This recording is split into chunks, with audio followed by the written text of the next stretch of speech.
सुवर्णाम् हरिणीम् सुवर्णरजतस्रजाम् चन्द्राम् हिरण्मयीम् लक्ष्मीम् जातवेदो महावः ताम् महावः जातवेदो लक्ष्मीमनपगामिनीम् यस्याम् हिरण्यम् विन्देयम् गामश्वम् पुरुषानहम्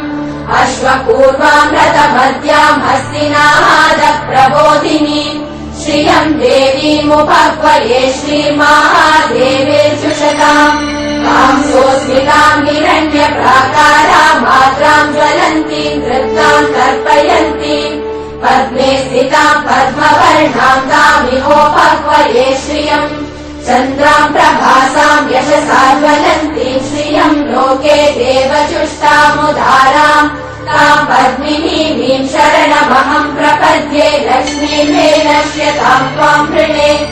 आदित्यवर्णे तपसोऽधिजातो वनस्पतिस्तव वृक्षोत बिल्वः तस्य फलानि तपसा नुदन्तु मायान्तरायाश्च बाल्या अलक्ष्मीः उपैतुमाम् देव सखकीर्तिश्च मणिना सह प्रादुर्भूतोऽस्मि राष्ट्रेऽस्मिन् कीर्तिवृद्धिम् ददातु मे शुक्तिपासामलाम् ज्येष्ठामलक्ष्मीम् नाशयाम्यहम्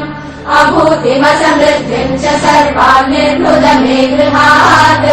गन्धद्वाराम् दुरादर्शाम् नित्यपुष्टाम् करीषिणीम् ईश्वरीकुम् सर्वभूतानाम् तामिहोपह्वये श्रियम् मनसः काममाकूतिम् वाचः सत्यमशीमहि पशूनाम् रूपमन्नस्य मयि श्रीशयताम् यशः कर्दमेन प्रजा भूता मयि सम्भव कर्दम श्रियम् वासय मे कुले मातरम् पद्ममालिनीम् आपसृजन्तु स्निग्धानि चित्रीतवस मे गृहे निज देवी मातरम् श्रियम् वासय मे कुले आर्द्राम् पुष्करिणीम् पुष्टिम् पिङ्गलाम् पद्ममालिनीम् चन्द्राम् हिरण्मयीम् लक्ष्मीम् जातवेदो महावः आर्द्राम् यत्करिणीम् यष्टिम् सुवर्णाम् हेममालिनीम् सूर्याम् हिरण्मयीम् लक्ष्मीम् जातवेदो महावः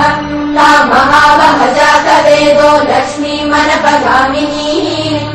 यस्याम् हिरण्यम् प्रभूतम् गावो दास्योऽश्वान् विन्देयम् पुरुषानहम् सर्वमङ्गलमाङ्गल्ये शिवे सर्वार्थसाधिके शरण्ये त्र्यम्बके देवि नारायणि नमोऽस्तुते नारायणि नमोऽस्तुते नारायणि नमोऽस्तुते ॐ महादेव्यै च विद्महे विष्णुपत्न्यै च धीमहि तन्नो लक्ष्मी प्रचोदयात् ॐ धनुर्धरायै विद्महे सर्वसिद्ध्यै च धीमहि तन्नो धरा प्रचोदयात् ॐ